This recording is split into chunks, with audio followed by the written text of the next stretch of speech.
Jara namariitti deebi'a rakkina keessan karaa nagaa hiikadhaa jibba dhiisaa isin dhimma biyyaarratti walloltuu addunyaan dhuma baraa jala geesseetti.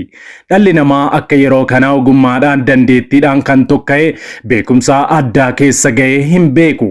Akkuma kanaa yeroon cubbuun akka yeroo kanaatti itti hojjetamees hin jiru dammaqaa jedhan lubi Dooktar Tolasaa Guddina. እውነቴን እንዳናይ በእውነት እንዳንኖር በእውነት ወጥተን እንዳንገባ የሚያደርግ ሰይጣን አለ። ያ ሰይጣን ስጋ የለበሰ አይደለም፣ ሰው አይደለም። በአይን የማይታይ ነገር ግን ሰዎችን ተጠቅሞ የሚያለያይ የሚያገዳድል የሚያጨራር ሁሉም በአመለካከቱ በቋንቋ በባህሉ በጎሳው በክልሉ በጣዖታቱና በመንደሩ ታስሯል። Dabalataan lubi Dooktar Tolasaa Guddina uummanni Itoophiyaa amma harka wal qabachuu fi wal wajjin ol ba'uutu nurra jiraata. Hin dogoggorina. Eebba keenya bira kan geenyu yoo tokko taane qofaadha kanaan ala wal finnas jedhan. Lubi Dooktar Tolasaa Guddina ergaa bara dhumaa dabarsaniiru. Itti dabaluudhaanis marii karaa nagaa Itoophiyaatti godhamu kana kan hin simanne gatii kaffalaa jechuudhaan dubbatanii jiru. Bal'ina isaa isin biraan geenya.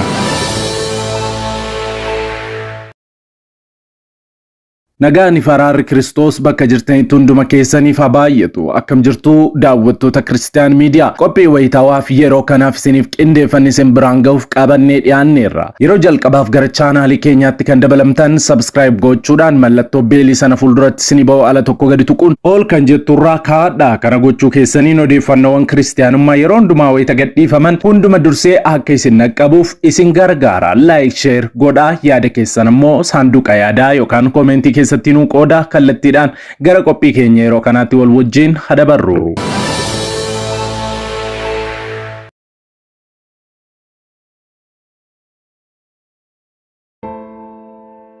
Video kana like gochuudhaan jalqabaa. Lubi Dooktar Tolasaa Guddina ergaa bara dhumaa dabarsan. Dhalli namaa erga uumame akka yeroo kanaatti yeroon beekumsaan tokka'ee hin jiru. Dhalli namaa baay'ee ogummaa fi beekumsaan badhaadheera. Kun ammoo mallattoo bara dhumaati. Macaafa raajicha Daani'el boqonnaa 12 irratti guyyoota gara dhumaatti beekumsi dhala namaa akka baay'atu ni dubbata. Maarree akkuma dubbatame dandeettii fi ogummaadhaan akka kana dhalli namaa yeroon inni itti tokka'ee hin jiru. Baay'ina cubbuutiinis ol fagaateera dhalli namaa. Xoofoon saba keenyaas baay'ee baay'ateera jedhan lubi Dooktar Tolasaa Guddina. Itti dabaluunis addunyaa irratti cubbuun bara Loox ture ammas deebi'eera. Dargaggeessi dhiira ta'ee dhalatee dubartiitti of jijjiiraa jira. Dubartiin dhiiratti of jijjiiraa jirti. Biyyi koo garuu kana ofirraa ittisuu mitiitii ofiisaayyuu maalirraa akka jiru hin yaadatu hin beekus jedhan lubi Dooktar Tolasaa Guddina. Maarree utuu addunyaan kana keessa jirtu biyyi keenya ammoo qoodaa kana yaaduu fi wal ijaaruu fi ofirraa ittisuu wal waraansaa fi jibba keessa jirra. Amma dammaquun marii nagaatti hirmaachuu qabnas jedhan. ዓለም በተራቀቀበት ግሎባላይዜሽን ዓለምን ባቀራረበበት በዚህ ዘመን ልባርኩ በዚህ ዘመን እኛ ግን አይናችን እያየ ልባችን እያወቀ በገዛ ምድራችን በራስ ወዳድነትና በዘረኝነት የፍጥኝ ታስረናል። በቤተ ክህነት በቤተ ክርስቲያን በመስሪያ ቤት ግራ መጋባቱና አሉባልታ ወሬ እጅግ የሚያስጨንቅ ሆኗል። ችግራችን ሰው መረዳት ከሚችለው በላይ እጅግ የረቀቀ ነው። ችግራችን መንፈሳዊ ነው። Akka garaa keenyaatti deddeebineerra wal diiguufis fiigneerra cubbuus filanneerra kan jedhan lubi Dooktar Tolasaa Guddina hafuurri wal nu nyaachisu hafuurri wal nu jibbisiisu diinuma keenyadha kan hin dagatinaas jedhan. Seexanni ijaan mul'atu garuu foon uffataa keessa galuudhaan akka wal ajjeefnu nu taasisaa jira. Ija keenya haabannu dachee keenya irratti of jaallachuu fi wal qoccoluu sadiifnu jedhan. Itti dabaluudhaanis namni Waaqayyoo kun rakkoon keenya rakkoo hafuuraati malee rakkoo fooniis miti jedhan. har'a addunyaa qaroome keessatti barumsa qalamaallee kan hin baranne uummanni keenya walajjeesuutti garuu gootomeera. Kan ammoo kan godhu namoota dhaloota kana ibiddatti naqaa jiranidha. Kana gochuu keessaniin nyaatni isin nyaattan isinitti hin goraa'oo, kana gochuu keessaniin bishaan isin dhugdan isinitti hin goraa'oo jechuudhaanis miira keessa galanii dubbataniiru lubi Dooktar Tolasaa Guddinaa. Ergaan luba Dooktar Tolasaa Guddinaa dheekamsaan kan guute yommuu ta'u, qaamota meeshaa waraanaa qabatanii uummata fixaa jiraniinis bakka yaaddanii fi hawwitan bira hin geessan. Waaqayyo araara isiniif godhu gara karaattis deebi'aa jechuudhaan waamichaa dhiyeessaniiru. Ilaalcha mandaraa keessaa baha kan jedhan lubi Dooktar Tolasaa Guddinaa maree nagaatti akka deebi'uu qabnus nu hubachiisaniiru.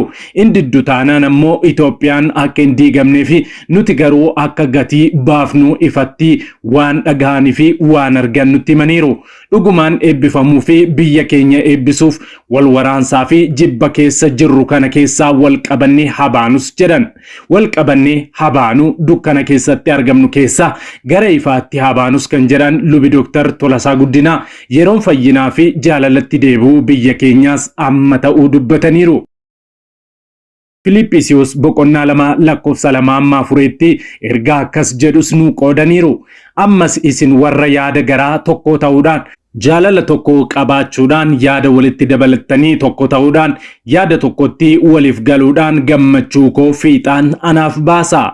Gad of deebisuudhaan warra kaan ofirra caalchisaa lakkaa malee yaada ofittummaatiin yookiis of dhiibuudhaan waan tokko illee hin hojjetina. Isin keessaa adduma addaan waan warra kaanitti tolus immoo haa ilaalu malee waan isatti tolu qofaa hin ilaalin jedha Filiphisiyoos boqonnaa 2 lakkoofsa 2-4. Itti dabaluudhaan namni Waaqayyoo lubi Dooktar Tolasaa Guddinaa ergaa dabalataas dubbataniiru. Ergaa fi kanatti aanuudhaan afaan isaaniirraa dhaggeeffannu. ስለሆነም የሰይጣንን ክፋትና ውሸት እየሰማን አንድ ላይ መሄድ መኖር መራመድና ማደግ አልቻልንም። ይልቁንም ሁሉም ወደ ገዛ መንገዱ ወደ ገዛ ምኞቱ ወደ ገዛ ክፋቱና ጣውቱና ቅናቱ እየሄደ እንዳለ እንመለከታለን። ዛሬ እንዲህ በሰለጠነ ዓለም ምንም ፊደል ያልቆጠረው ህዝባችን መገዳደሉና መጨራረሱ ትርጉም የማይሰጥ ሆኖ ሳለ ይህንን የሚያደርጉ ህዝባቸውን በማገዳደል እንደ ጀግንነት የሚቆጥሩ በትምህርት ዓለም ያለፉ በመሆናቸው ለምስኪኑ ድሃ ህዝብ አለማዘናቸው እጅግ ያሳዝናል። ይህንን ህዝብ በማጣላት የምትበሉት ምግብ ይስማማችኋል? የምትጠጡት መጠጥ ይስማማችኋል? እግዚአብሔር ይቅር ይበላችሁ። እግዚአብሔር የሰማይና የምድር ፈጣሪ ይቅር ይበላችሁ።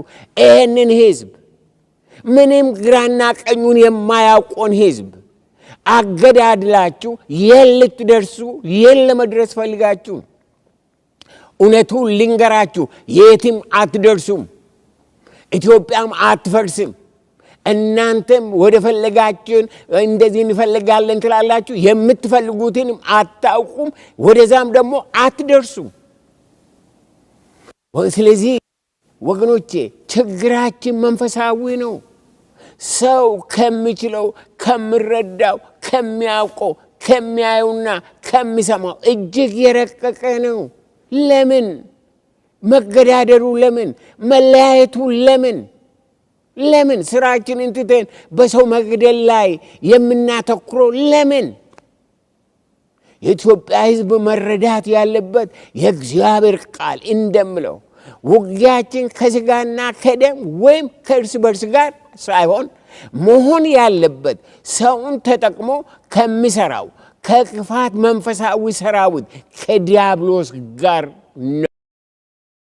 ዲያብሎስን መቃወም የምንችልበት መንፈሳዊ የጦር ዕቃችን የእግዚአብሔር ቃልና በእምነት መጸለይ ነው። ለሁለመናችን እግዚአብሔር ያስፈልገናል። ለህዝባችን፣ ለምድራችን፣ ለኢኮኖሚያችንና ለፖለቲካችን ምንም ጥያቄ የሌለው አሁንም መፍትሄው የእግዚአብሔር መንገድ ብቻ ነው። ከእግዚአብሔር መንገድ ውጪ መንገድ የለም። መንገዱ አንድ ነው። መንገዱ የእግዚአብሔር መንገድ ነው። የኢትዮጵያ ሕዝብ አስተውል። ራስን አታታልል። ሌሎችንም ለማታለል አትሞክር። መንገዱ አንድ ነው። መንገዱ እግዚአብሔር ብቻ ነው። ለመጪው ትውልድ መልእክት የሚኖረንና ውርስ የሚኖረን አሁን ካለንበትና ከታሰርንበት አመለካከት ስንወጣ ብቻ ነው። ዛሬ በምድራችን ላይ ከሚገዛው የጥላቻ፣ የዘረኝነት፣ የክፋት፣ የንቀት መንፈስ ካልወጣንና ከፍ ብለን ካልቆም ለልጆቻችን ድህነትን፣ ጦርነትን፣ ዋይታ፣ ድንቁርናን አውርሰን ማለፋችን ነው። እጅግ የሚያሳዝን ነው። ጠበንጃን አሳልፈ፣ ሞትን አሳልፈ፣ የማይረባውን ታሪክ አሳልፈ ማለፍ ያሳዝናል። ወገኖቼ ለመጪው ትውልድ ተስፋ ይኖረን ዘንድ ዛሬ ካለንበት ርዕዮተ ዓለም ማለትም ከአማራነት፣ ከትግሬነት፣ ከኦሮሞነትና ከተለያየ ብሔር ብሔረሰብ አስተሳሰብና እስራት ካልወጣን ታሪካችን የበሽተኞችና የእብዶች ታሪክ ሆኖ መቅረቱ ነው። ሌላ ምንም ምርጫ የለውም። ምርጫ የለንም። ይሄ እውነት ነው። ክቡራትና ክቡራን፣ በእውነት እንድንባረክ ኢትዮጵያም እንድትባረክ ዛሬ ካለው ግራ መጋባት፣ ጥላቻና ጦርነት ተያይዘን መውጣት አለብን። አለቀ። እንያያዝና እንውጣ። አንድ ጨለማ ውስጥ ነው ያለ ነው። ብርሃን እየበራ እያለ ብርሃንን አናይም ብለናል። ከዘር ማንዘር አምልኮ፣ ከመንደር አስተሳሰብና ውስንነት፣ ከከንቱ ውዳሴ መውጣትና መላቀቅ ጊዜው አሁን ነው። ለኢትዮጵያ ሕዝብ ፈውስ አሁን ነው። የእግዚአብሔር ቃል በፊልጵስዩስ ምዕራፍ 2 ቁጥር 2 እስከ 4 ድረስ በአንድ ሐሳብ ተስማሙ፣ አንድ ፍቅር፣ አንድም ልብ፣ አንድም ሐሳብ ይሁንላችሁ፣ ለወገኔ ይጠቅማል በማለት ወይም በከንቱ ውዳሴ ምክንያት አንድ እንኳ አታድርጉ። ነገር ግን እያንዳንዱ ባልንጀራውን ከራሱ ይልቅ እንዲሻል በትሕትና ይቁጠር። እያንዳንዱ ለራሱ የሚጠቅመውን አይመልከት፣ ለባልንጀራው ደግሞ እንጂ። አስደናቂ ቃል ነው። ማድረግ ብንችል ኢትዮጵያ በዚህ በሽታ፣ በዚህ ድህነት፣ በዚህ ጉስቁልና፣ በዚህ ጦርነት አትኖርም፣ አትቀጥልም፣ አትወድቅም ነበረ። አንዱ ለሌላ ቢያስብ፣ መልካም ማሰብ ብችል፣ መልካም ማየትም ብችል፣ መልካም መናገርም ብችል። አሁን ግን እሱ ስለጠፋብን ነው። ያ የእግዚአብሔር ቃል እንደሚል ይህ ለእያንዳንዳችን ትልቅ ትምህርት፣ መመሪያና ትእዛዝ ነው። ፈርዳዲ ጉባ ታይን አርጋሜ ጎንፎል ፊናሰናን ሲከን ጎንፈሜ መጫፎተ ጩፋ ሙትችኔ በኔ እንጅ ሳይፉ ኢየሱስ ተወርገሜ አትጉዳዳ ሁንዱማ ብታ ጃላለኬቲ ሁንደሩን ፈታ አትጉዳዳ ሁንዱማ ብታ ጃላለኬቲ ሁንደሩን ፈታ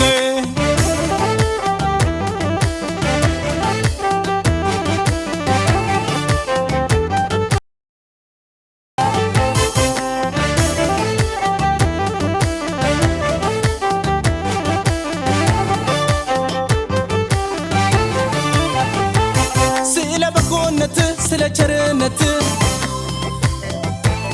ይገሎ ላፍትት ጀለላ ሞተት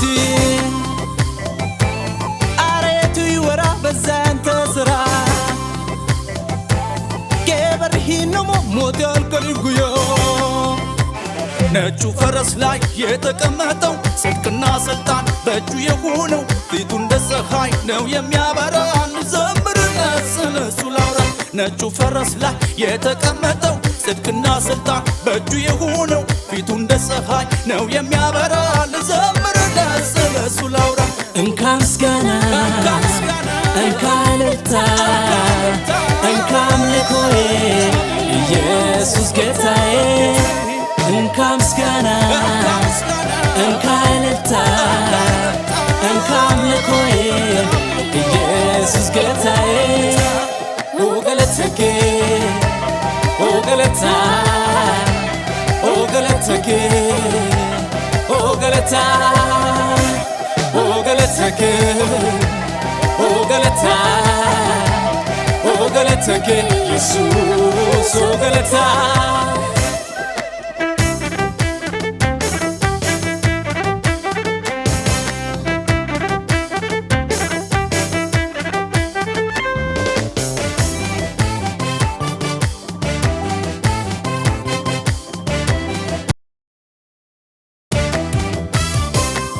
Wakuma ke himeftu yunan kutsu Hamagesu dubachuudhaan mul'isu Dachoof samii ifa jiru daakanarra Isan buuneen jijjiiramne si argeera Wakuma ke himeftu yunan kutsu Hamagesu dubachuudhaan mul'isu Dachoof samii ifa jiru daakanarra Isan buuneen jijjiiramne si argeera Waka gudda yesolbate jirtolfate moti gudda yesolbate jirtolfate Waka gudda yesolbate jirtolfate moti gudda yesolbate jirtolfate